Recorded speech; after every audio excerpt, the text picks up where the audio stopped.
행복 시작 불행 끝, 성공 시작 실패 끝. 법안 스님의 정말 잘 되어 오신 것을 환영합니다. 아미타불.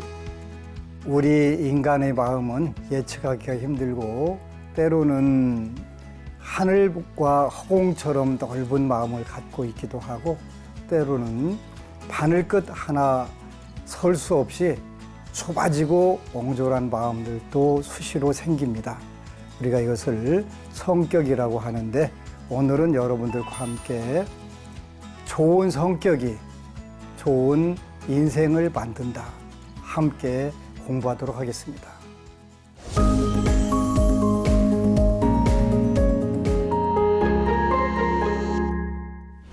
좋은 성격이 좋은 인생을 만들게 되는데요. 우리가 요즘에는 MBTI라고 그래서 그 인터넷에 각자의 성격을 테스트하는 그런 프로그램들이 있어요. 여러분들도 한번 재미로 나는 어떤 유형의 그 성격을 가지고 있고 어떤 인간인지 자기 자신을 한번 비춰보는 좋은 기회가 될 것 같아요. 그 화엄경 강림모살 개송에는 그런 말씀이 있어요. 약인 요교지 삼세 일체불 응관법계성 일체유심조. 그래서 그 여러분들이 다른 구절은 기억이 안 나도 일체유심조. 일체가 이 마음이 지은 것이네. 이런 구절은 다 기억을 하고 계실 거예요. 그래서 모든 것이 그 마음이 지은 바다 그러는데 그 앞에 개송에 보면은 공화사니까 화가가 하얀 백지에다가 그림을 그리는 것처럼 그 운명도 자기의 생각에 의해서 그려져 간다 이런 뜻인데요.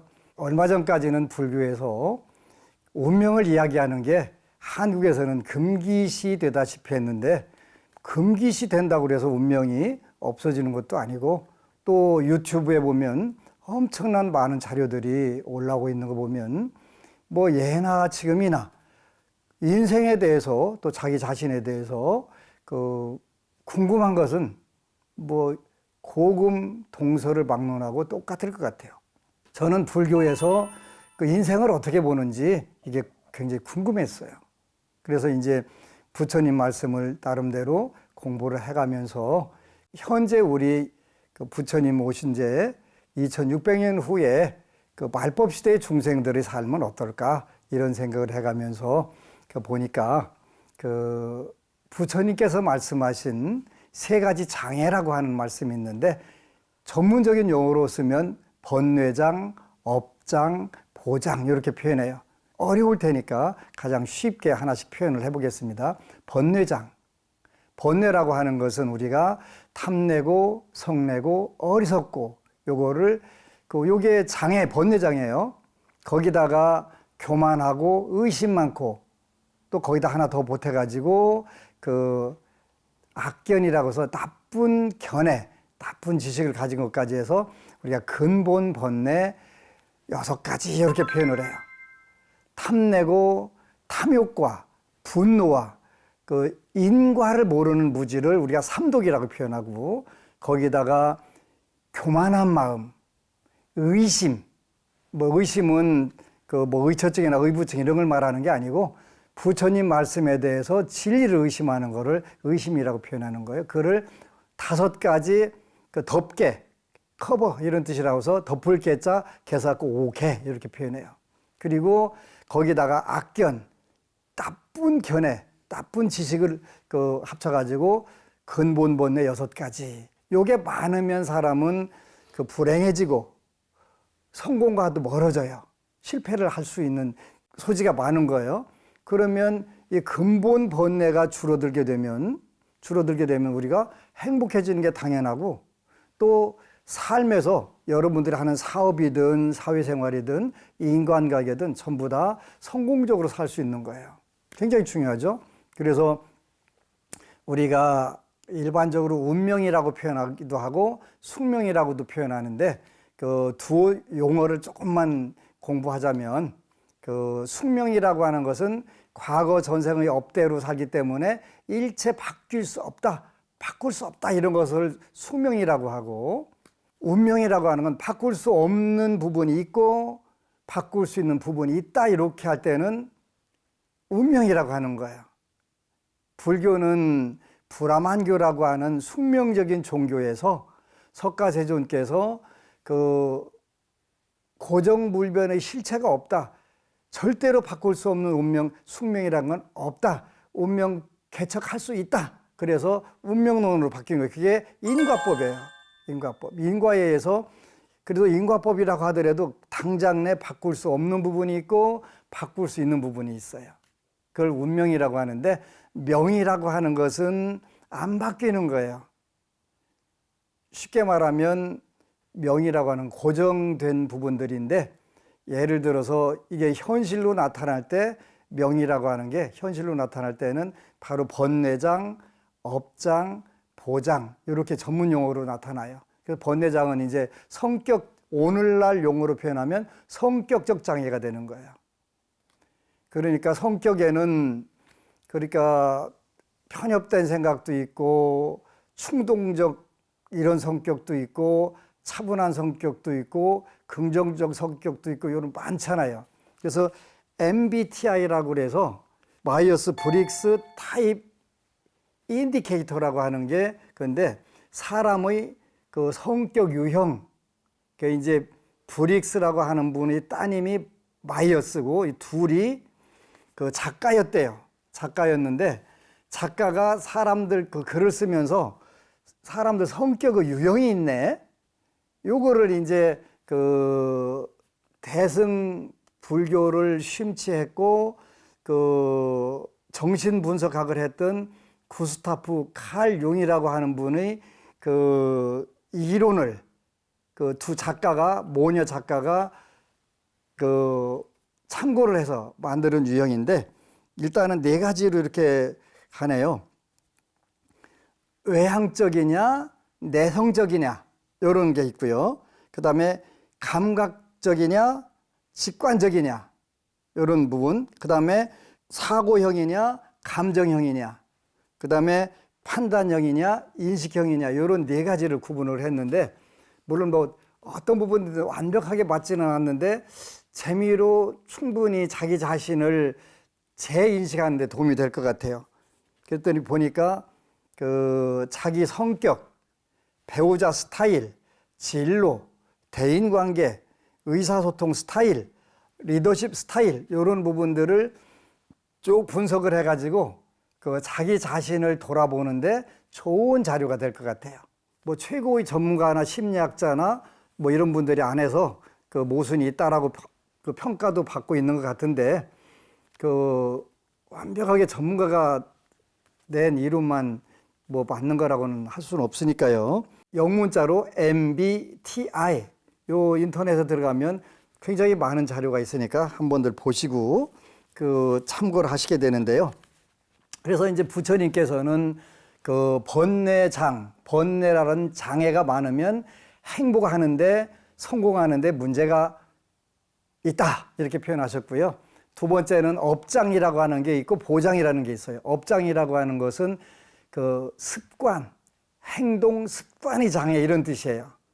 오늘날 표현하면 습관 행동의 장애. 1944년도에 MBTI를 창안을 했다고 하네요. 그 수천 년 동안 내려온 또 그 동양에도 이런 성격 분석이라든가 하는 프로그램들이 나름대로 많이 있어요. 그래서 이제 성격, 번뇌장, 그 다음에 습관이라든가 행동의 장애, 요거를 우리가 그 까르마, 업장, 이렇게 표현하는 거, 업장. 그리고 그 성격과 습관에 의해서, 거듭되는 행동에 의해서 이루어져서 나오는 게 있는데, 그걸 우리가 보장인데 결과 이런 뜻이에요. 그걸 우리가 환경적 장애, 이렇게 표현하는 거예요. 이 환경 장애는 쉽게 바꾸기가 쉽지 않아요. 환경 장애는 바로 어떤 게 환경 장애냐면 부모, 형제, 처자, 요거 만나는 게 환경 장애예요. 어떤 부모, 어떤 자녀, 어떤 배우자, 어떤 사회생활에서 만나는 관계를 만난다. 이게 정해져 있는 거예요. 그걸 우리가 그 전문적인 용어로는 보장, 또 요즘 말로 표현하면 환경적 장애 이렇게 되는 거예요. 세 가지를 합치면 번뇌, 업장, 이것이 우리 인생이다 이렇게 표현하는 거예요. 번뇌, 업장이 우리 인생이다. 이 부분을 연구하다 보니까 동양에는 이제 불가의 인생론이라고 이런 성격 판단 프로그램이 있는데요. 요즘 이제 대만에서 나온 책을 하나 구해봤는데 달마일장경이라고 했네요. 수나라 때, 당나라 때, 요때에 중국에서 나온 책인데 달마일장경이니까 달마대사가 손바닥 하나에 비결을 감춘 것이다. 뭐 이런 뜻인데 뭐 보니까 재미있어요. 사람들 성격이라든가 또 전생에 어떻게 됐다 이런 거 전사생까지 이야기를 하는데 참 재미있다 하는 생각을 해봤어요. 그래서 이제 좋은 성격이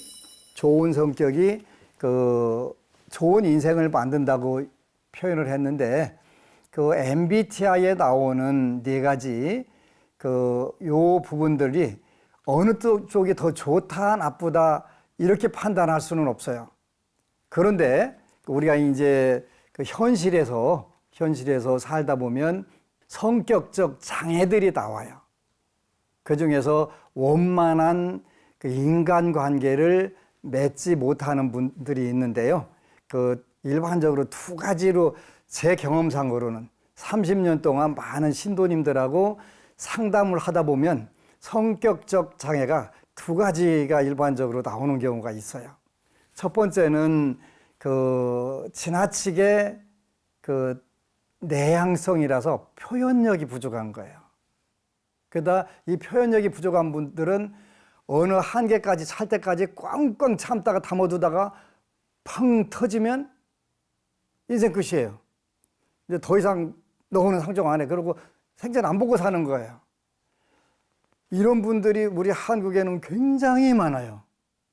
다른 나라는 안 가봐서 잘 모르겠고 한국에서 안심정사 논산에다 창건하고 32년 동안 수만 명을 만나서 하는데 제가 제일 많이 충고를 하는 부분이에요.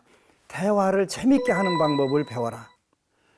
요즘에는 우리가 복이 많은 세대에 태어나서 유튜브에 보면 자기 자신을 잘 표현하는 방법들이 최고의 심리학자, 최고의 언어학자, 최고의 행동학자 이런 분들이 자기의 노하우를 전부 공개를 하잖아요. 저도 틈틈이 제가 표현력이 부족하거든요. 내 앞에다 큰 값 놓는 걸 못해요. 그래서 요거를 고치려고 정말 부단히 노력을 했어요. 그래서 저는 제 성격 표현력을 기르려고 이제 신도님들이 자리에 오시면 크게 어서 오시라고 하는 그거부터 연습을 했고요. 또 내가 좋아하는 걸 좋아한다고 표현하는 게 참 중요한데요. 이게 안 되는 거예요. 최근 들어서 한갑진갑 다 넘어가고 이제 60대 후반 지나가면서 내가 이런 부분에서 참 잘못 사는 것 같다. 좀 부족한 것 같다. 이런 부분들이 자꾸 감지가 돼서 이제 요즘에는 제가 5곳의 도량이 있는데 그 5곳 도량에 공양 담당하는 법우님들한테 부탁을 해요. 나는 어떤 음식을 더 좋아해요.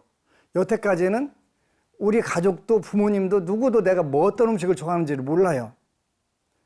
그러니까 난 이 음식 싫은데 근데 표현을 안 했으니까 모르는 거예요. 근데 또 웃기는 게 싫어하는 음식을 먼저 먹네요. 그렇게 저한테 음식 대접하는 분들은 이 음식을 법안 스님은 굉장히 좋아하는구나. 한 그릇 그냥 그부터 먹고서 스트레스 받는 음식부터 먹고서 먹으려고 그랬는데 거기다 또 한 그릇 갖다 싹 부어주는 거예요. 그러면 속으로는 막 어떻게 할 수가 없잖아요. 근데 이거 내가 굉장히 잘못 살았구나. 표현을 하자. 요거는 기분 나쁜 일도 아니고 서로 편리한 일인데 표현하자. 표현해보니까 아무 문제 없는 거예요. 근데 지나치게 상대방을 배려한다고 내가 이야기를 하면 상대방이 마음에 상처를 입을지 몰라. 내가 이 음식 안 좋아한다 하면 서운할지 몰라. 이런 생각 지레 판단해갖고 그걸 대답을 안, 이야기를 안 하는 거예요. 그러니까 평생 살면서도 법안 스님이 뭐 어떤 음식을 좋아하는지를 모르는 거예요. 최근에 제가 이제 자꾸 이야기를 해요. 저는 콩나물을 겨자 찍어 먹는 걸 제일 좋아합니다. 다 해주잖아요. 그 얘기 한마디만 하면 되는 건데, 그게 그렇게 66년이나 걸릴 일이었는지 참 한심한 부분도 있죠. 그래서 저는 불자들한테 두 가지 부탁해요. 하나는 내가 좋아하는 것을 꼭 표현해라. 싫어하는 거 표현하지 말고 좋아하는 걸 표현해라. 나는 콩나물에다가 겨자 찍어 먹는 걸 좋아합니다. 어디 가도 다 준비를 해주네요. 그죠? 얼마나 맛있게 잘 먹어요? 싫어하는 거 말하는 거는 아무 의미가 없어요. 이렇게 좋아하는 걸 말하는 거예요. 여러분들 꿍꿍 참다 빵 터져가지고 뭔가 깨지고 박살나는 환경 자체가 파괴되는, 이게 이제 부부간에도 이런 경우들이 많아요. 제가 보니까 한국, 중국, 일본에는 말입니다. 운명을 설명하는 방법들이 많이 발달되어 있는데 그 중에 하나 달마일장경도 들어가는데요. 여기 보면 그게 나오는데 일반적으로 동양에서는 12지로 쓰잖아요. 자축, 인묘, 진사오미, 신유, 수레 이렇게 12가지 띠 12지지 이렇게 표현해요. 그 중에서 표현력이 부족하신 분들이 대표적인 게 돼지띠, 토끼띠, 양띠 이런 분들이 표현력이 부족해요. 그런 분들한테는 표현을 하라고 제가 적극적으로 권유를 해요. 내가 좋아하는 걸 표현을 하세요. 근데 이분들은 착해가지고 꿍꿍 참다가 뻥 터지면 그 상황이 종료되는 거예요. 더 이상 안 살아, 못 살아 그러면 끝나는 거예요. 근데 그 전에 대화했으면 아무 문제가 없는데 나는 콩나물에다 겨자 찍어 먹는 게 좋아. 되잖아요. 본인이 좋아하는 걸 표현해야 돼. 인생이 즐거워지고 행복해지는 거예요. 나는 뭐가 싫어 이렇게 표현하지 말고 나는 뭐가 좋아 이렇게 표현하는 거예요. 굉장히 중요한 거예요. 좋은 성격 최고 중요한 거예요. 우리 인생에서. 근데 성격은 뭘로 표현하게 되냐면 제일로 표현이 많이 되는 게 말로 표현되는 거예요. 말로. 그래서 자녀들하고도 불편한 경우가 있어요. 누구 닮았겠어요? 부모 닮았죠. 표현력이 부족한 거예요. 그래서 이제 첫 번째는 본인이 좋아하는 걸 표현해라. 두 번째는 나이 먹어가니까 배워야 될 게 더 많더라고요. 무슨 뜻이냐면 얼마 전에 33살 먹은 젊은이가 왔는데 자기 친구 중에서 33살짜리가 뭐 부모님한테 유산도 받고 뭣도 받아갖고 뭐 페라리라고 하는 자동차를 뭐 5억짜리인가 뭐 10억짜리인가 타고 다니면서 33살짜리가. 그런데 이 친구가 쭉 많은 친구들을 보니까 그 친구들은 특징이 있더래요. 어떤 특징이 했더니 남들이 어떤 물건을 주면 굉장히 고맙게 받더라는 거예요. 고맙게. 활짝 웃어가면서 고맙다고 그러면서 나는 공짜 되게 좋아하는데 어떻게 알았냐고 고맙다고 받는다는 거예요. 사람들이 그분한테 선물을 하는데 그 좋아하는 모습을 보려고 선물을 하는 거예요. 근데 우리 불자들은 뭐라 그래요? 아우 괜찮습니다, 아닙니다 해가면서 비비 꽉갖고 인상 써가면서 거절하다가 마지못해 받잖아요. 그 다음부터 주고 싶은 마음이 있어요, 없어요? 당연히 없죠. 그래서 저는 뭐라고 해요. 왜 뭐라고 하냐면 제가 정신적 지도자니까 너 앞으로 그렇게 하면 안 돼. 주면 고맙습니다, 땡큐 하라는 거예요. 본인한테 유리한 것은 고맙습니다. 그리고 받아가지고 본인이 필요가 없더라도 좋은 데다 얼마든지 쓸 수 있잖아요. 얼마든지 쓸 수 있잖아요. 좋은 데 쓰면 되는 거예요. 저는 이제 지금은 많이 얼굴이 두꺼워졌어요. 반복 가보니까 되더라고요. 신도님들이 또 법우님들이 가면 현찰을 꼭 챙겨주는데 잘 모아요. 모아가지고 쓸 때 갖다가 써요. 그래서 이번에 이제 트루키에 지진 났잖아요. 안심명사에서 3천만 원 만들어서 갖다 드릴 거예요. 만들어 놨어요. 저는 밖에 나가서 음식도 먹지 않고 또 저는 좋아하는 게 없어요.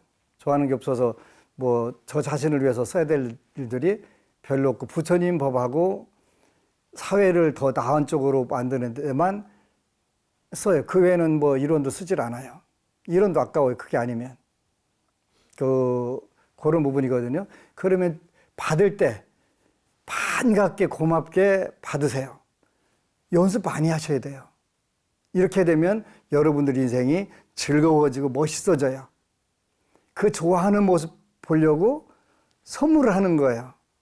그리고 또 상대방이 필요할 때 선물하면 되잖아요. 그래서 저는 법원님들한테 뭘 줄 때 반갑게 받는 모습이 제일 복이 있는, 그리고 보기에도 아름답잖아요. 그렇게 하라는 거예요. 그래서 첫 번째, 좋아하는 것을 표현해라. 두 번째는 누구한테 선물을 받을 때는 아주 기쁘게 받아라. 그 두 가지 먼저 하는 거예요. 그 띠가 반드시 이루어져야 될 거는 돼지띠, 토끼띠, 양띠는 반드시 그걸 실천해야 돼요. 그것만 하고 나면 스님 저 행복합니다. 넉넉 잡고 1년이면 그 훈련을 그 반복을 잘했으면 3개월이면 인생이 바뀌어갖고 오는 거예요. 좋은 성격이 돼서 좋은 인생이 이루어진 거예요. 그보다 더 좋은 게 어디가 있어요. 우리가 오늘은 그 성격에 대해서 이야기를 하니까 또 달마일장경이라고 하는 MBTI도 멋있지만 또 동양적인 것도 필요한 거니까 달마일장경을 중심으로 해서 하나 더 이야기를 해요. 그 사유축이라고 해서 뱀띠, 닭띠, 소띠의 특징이 있어요. 요분들도 성격적으로 문제가 있을 수 있는데 보편적인 문제지만 성격의 다른 띠하고 약간의 차이 나는 부분들이 있어요. 뱀띠, 닭띠, 소띠라고 그랬네요. 요분들은요, 특징이 뭐냐면 성격이 강직해요. 그래서 남들이 잘못하는 꼴을 못 봐요. 현장에서 너 이거 잘못됐어. 이걸 콕 찍어야 소화가 된단 말이에요. 그러면 듣는 사람이 좋아해요, 안 좋아해요? 안 좋아해요. 그때 이제 표현하는 방법이 굉장히 중요한데 뭘 표현해야 되냐면 상대방의 장점을 찾아가지고 설명해 주는 거예요. 표현 어떻게 해야 돼요? 넌 이 부분이 참 훌륭해. 먼저 칭찬해 놓고 근데 이 부분은 조금만 이렇게 하면 더 좋겠네? 이렇게 표현하세요. 그러면 대인관계가 굉장히 원만해져요. 아, 너는 이런 장점이 있구나. 근데 이 부분은 조금만 이렇게 하면 훨씬 좋겠어. 그러면 기를 쓰고 애를 쓰고 고쳐요. 대인관계가 굉장히 원만해져요. 이분들은요, 한번 비운 사람들은 평생 안 봐요. 뱀띠, 닭띠, 소띠 공통적 특징이에요. 한번 미운 사람은 본인 인생에서 제끼는 그런 경향들이 많아요. 그러면 대인관계가 원만하지 않다는 뜻이잖아요. 그 원만하게 하려면 상대방의 장점을 칭찬해주고 이 부분은 이렇게 조금만 고치면 좋겠어 이렇게 표현해주면 되면 상대방에도 큰 도움이 되고 또 그 뱀띠, 닭띠, 소띠는 자기 눈에 어긋나는 사람이 나중에 큰 고객이라고 제가 잘 가르쳐줘요. 잘 관리를 해라. 그래가지고 그 방면에 그 성격을 못 이겨서 직장에서도 왕따 당하고 자리도 위태롭고 했던 분이 그거 바뀌니까 어떻게 돼요? 대인관계도 원만해지고 또 승승장구하게 되고 원래 뛰어난 기질을 아낌없이 발휘할 수가 있단 말이에요. 그게 성격이 바로 인생을 행복한 인생, 가장 멋진 인생으로 바꾸는 거예요. 예왕에 나왔으니까 나머지도 정리해 드릴게요. 인오술이라고 있어요. 범띠, 말띠, 개띠. 이 성질이 별로 안 좋아요. 어떤 쪽에서 안 좋냐면 두 가지가 약점인데 시기 질투심이 많고요. 자기 말이 법인 줄 알아요. 그래 남한테 지기 싫어해가지고 자기 개발을 잘하는 장점은 있어요. 좋은 거예요. 잘 써먹는 거예요. 시기 질투를 남 못되게 하는 것보다 내가 잘 돼야지 하는 마음을 갖는 거 굉장히 중요한 거잖아요. 그리고 이분들한테는 당신 말은 법은 아니다. 남의 말도 법이 될 수 있다. 이렇게 충고를 해요. 꼭 기억해라. 제가 수계식 법명 질 때도 그걸 전부 다 반영을 해서 그걸 져주거든요. 범띠, 말띠, 개띠는 시기 질투심을 자기를 개발하는 데다가 더 쓰고 내 말이 법이 아니다, 내 고집이 전부가 아니다, 이렇게 꼭 나아가야 되는 거예요. 그 다음에 하나 더 남았네요. 신자진이네요. 신은 잔나비 띠고요, 원숭이 띠고요, 쥐는 자는 쥐띠고요, 지는 용띠예요. 그래서 요 세 띠의 성격 단점은 자존심 때문에 인생을 그르치는 경우들이 있어요. 자존심이 인생의 전부라고 생각하는 경우가 있어요. 자존심이 인생 전부 아니거든요. 자존심만 굽히면 세상이 아름다워 보여요. 두 번째는 촉이 발달돼서 영감이 발달돼 있어요. 그래서 다른 사람들이 그분들 말 들으면 주식도 잘하고 다른데 정작 본인은 잘 안 돼요. 왜 안 되냐면 첫 번째 필이 딱 찍은 게 그게 정답인데 두 번 생각하거나 이렇게 쉬운 게 됐거서 그러면 그거는 꼭 헛다리 짚는 거예요. 수험생들 중에 그 부분이 있으면 반드시 뭐라고 하냐면 처음에 찍은 게 모를 때는 처음에 찍은 게 답이다. 넌 고치면 안 된다. 내가 꼭 이야기를 해요. 고쳐갖고 맞아본 적 있냐? 없다는 거예요. 그러면 앞으로 인생을 살면서 이런 경우는 직관형이 되는 거죠.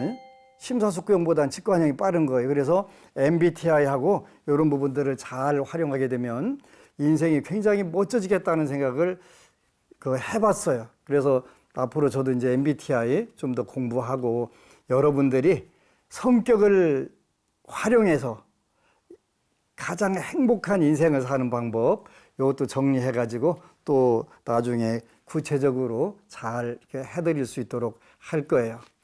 좋은 성격 만들어가는 거예요. 일단은 타고난 게 굉장히 많아요. 그래서 저하고 이렇게 상담하다 보면 그런 게 다 나오냐고 묻는데 안 나오면 뭘로 대답 말씀을 해드리겠어요. 그런데 그 단점을 장점으로 바꾸는 거예요. 불교가 위대한 것은 단점을 장점으로 바꾸고 단점을 약점을 강점으로 바꾸는 게 그게 불교예요. 그래서 성격은 못 바꿔가 아니라 성격 바꿔. 내가 내 거 바꾸는데요. 왜 못 바꿔? 그잖아요. 많은 분들이 성격은 안 바뀐데 습관도 안 바뀐데 제가 그래, 네 성격 네가 바꾸는데 왜 안 바뀌어? 남의 성격 바꾸려고 하니까 안 바뀌는 거지. 괜히 남편 아내 성격 바꾸려고 쌈만 하지 안 바뀌는 거예요. 내가 내 성격 바뀌면 돼요. 요즘에 드라마를 보니까 대행사라고 하는 드라마 보니까 재밌대요. 거기 보니까 내가 세상을 바꾸면 되지. 세상이 안 바뀌네요. 결국 누가 바뀌면 돼요? 내가 바뀌면 되지. 세상을 바꾸려고 할 거냐, 나를 바꾸려고 할 거냐. 우리 오늘 법우님들 한번 깊이 생각해보고 어느 쪽이 더 빠르고 수월하면서 효율적일까? 부처님은 세상을 바꾸는 것보다 자신을 바꾸는 것, 성격을 바꾸는 것, 표현력 바꾸는 것, 이것으로서 여러분들이 천상락과 극락 만들기를 축원합니다. 고맙습니다.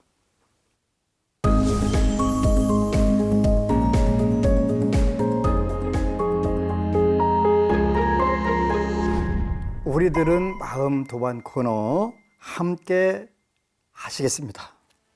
최영근 법우님, 불교 철학과 긍정 심리학의 관계를 알기 쉽게 사례를 통해 설명해 주셔서 누구나 받아들일 수 있는 명법문이었습니다.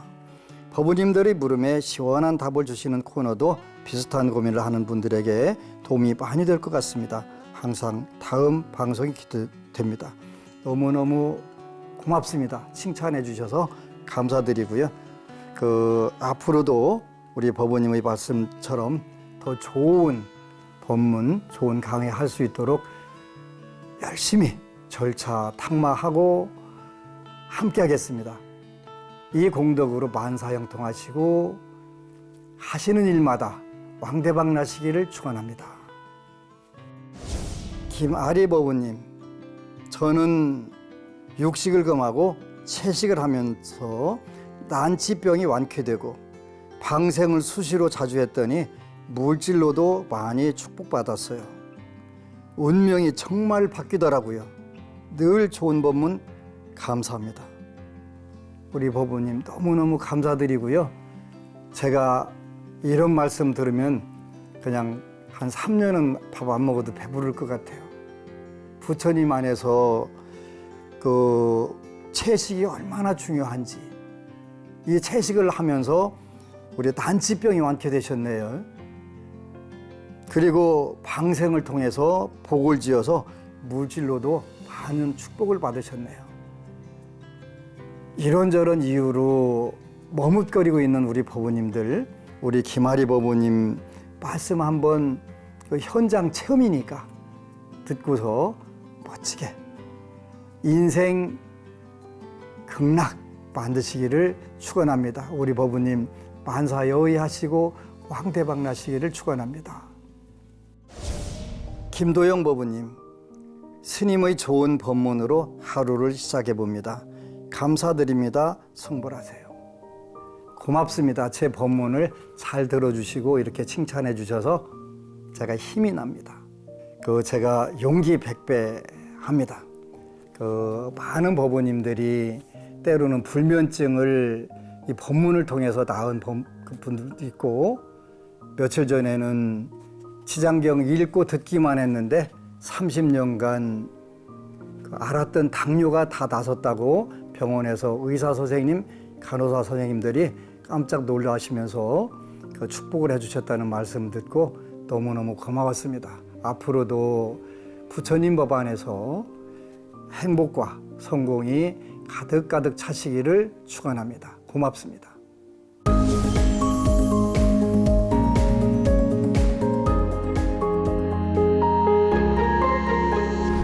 여러분이 보내주신 질문 함께 하겠습니다. 법안 스님, 좋은 법문 정말 감사합니다. 저는 3개월 전쯤에 코로나 때문에 너무 기침을 많이 해서 폐가 망가질 정도로 나빠졌습니다. 그래서 걷는 것도 힘듭니다. 지금까지는 육식을 안 하려고 노력을 했는데 그나마 삼계탕과 같은 음식을 먹으면 힘이 좀 나서 안 먹을 수가 없습니다. 그래도 매일 지장경을 읽고 있는데요. 제가 이렇게 육식을 하는데도 시장보살님께서 저희 기도를 들어주실까요? 항상 부처님 정법을 배우고 싶습니다. 스님 감사합니다. 지장보살님 감사합니다. 먼저 우리 법우님 코로나19 후유증이 이 순간에 싹 사라지기를 먼저 축원 올립니다.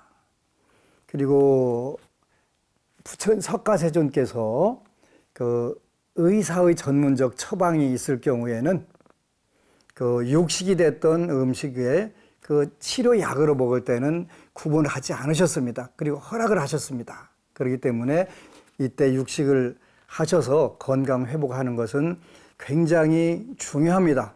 물론 살은 생물을 갖다가 그를 살생을 하면서 먹는 것은 좀 우리가 아무리 건강 회복을 하더라도 그건 삼가해야 될 부분이라고 저는 확신을 합니다. 그러더라도 이런 질병의 후유증으로부터 우리 법우님이 회복되셔서 더 많은 보살행, 더 나아지는 세계를 만드는데 일조를 하신다면 훨씬 더 소중한 인생이 될 것입니다. 모쪼록 코로나19 후유증으로부터 완전히 벗어나시기를 먼저 축원 올리고 회복해서 앞으로 더욱더 보살행을 더 열심히 하시고, 이때에도 지장보살님, 불보살님들의 가피는 절대 끊어지지 않습니다. 힘내시고 건강 회복하시기를 축원합니다. 고맙습니다. 두 번째 질문입니다. 스님, 저는 절에 안 가는 대신 집에서 가끔 108 참회 기도와 예불과 독경을 유튜브로 들으면서 따라하고 있습니다. 스님, 아침에 일어나서 예불과 독경을 먼저 해야 하는지 아니면 108 참회를 먼저 해야 하는지 궁금하고요. 아침에 한 번만 해도 되는지 아침과 저녁 2번을 꼭 해야 하는지 알고 싶습니다. 집에서 하는 바른 기도법에 대해 가르쳐 주십시오. 이렇게 질문을 하셨네요. 코로나 전국에 절에 못 가신 경우도 많고, 또 처음 부처님 법에 입문하신 법우님들은 이 부분에 대해서 자세하게 설명 나온 부분들이 많지 않아서 특히 초보자를 위한 불교 강좌나 그 예절 강좌들이 많이 부족해서 늘 저도 구상만 하고 그냥 게으름을 폈네요. 일단은 집에서 기도하는 방법은 그 예불 또 108참회 이런 부분들이 그 독경 이런 게 있는데 그 집에서는 저는 예불은 권하지 않아요. 예불은 부처님 상에 불상에 그 예를 올리는 게 예불이니까 집에서는 주로 기도하는 방법을 독경과 108참회를 중심으로 하면 더 좋을 거라고 생각을 해요. 요즘에는 BBS 불교 방송 텔레비전에서 요 예불 프로그램이 전체 방영이 되거든요. 그러니까 그거 보셔가면서 집에서 예불할 때는 고요히 정조하거나 또 무릎 꿇고 앉아서 이렇게 경청하는 게 저는 좋을 거라고 생각해요. 따라서 절하는 것도 뭐 나쁘지는 않겠지만 또 가족들하고 같이 있을 때는 가족들이 불편해할 수가 있어요. 그때는 조용히 틀어놓고 아니면 이어폰을 끼고 정좌 또는 무릎 꿇고 그 예불에 참석하고 독경은 편안한 자세로 이렇게 하게 되고 또 현대는 그 운동 부족이 많아서 108참회가 그런 부분에서 많은 도움이 될 수 있다고 생각을 해요. 그래서 108참회도 하시면 되는데 그 예불은 경청하시는 걸로 하고 독경과 그 108참회 집안에서 불편해하는 사람이 없을 때는 그렇게 하시면 좋을 것 같아요. 또 따로 그 독경방이 있으면 뭐 더없이 좋고요. 그렇게 하시면 될 것 같아요. 참고되셨으면 좋겠네요.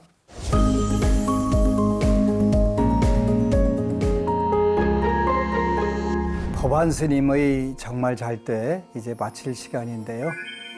좋은 성격이 좋은 인생을 만든다. 특히 그 충동적이나 돌발적인 우리말로 표현하면 욱하는 그 성격 때문에 인생을 어렵게 만드는 분들이 많이 있는데 그래서 여러분들도 마찬가지로 거리에 갔는데 누가 차에서 쿵 뒤를 받는다. 또 여러분들이 쿵 받았다. 이럴 때 욱하는 마음들 때문에 그 2차 사고가 크게 나는 경우들도 있잖아요. 이런 때 여러분들이 잠깐만 15초만 부처님, 관세음보살님, 또 지장보살 15초만 속으로 염하고 차분하게 마음을 가라앉히고 그 상황에 대처한다면 두 번째 화살, 더 훨씬 괴로운 문제를 가볍게 패싱할 수 있는 기회가 되겠죠. 모쪼록 좋은 성격을 여러분들이 만들어 가시는 거예요. 욱하는 성격이 인생을 망친다면 그 욱하는 성격 한 번 참는 좋은 성격이 여러분들 인생을 행복하게 성공적으로 좋은 인생을 만들어 주실 거예요. 꼭 그렇게 하시기를 축원합니다. 행복 시작 불행 끝, 성공 시작 실패 끝. 법안 스님의 정말 잘 때 마치도록 하겠습니다. 아미타불.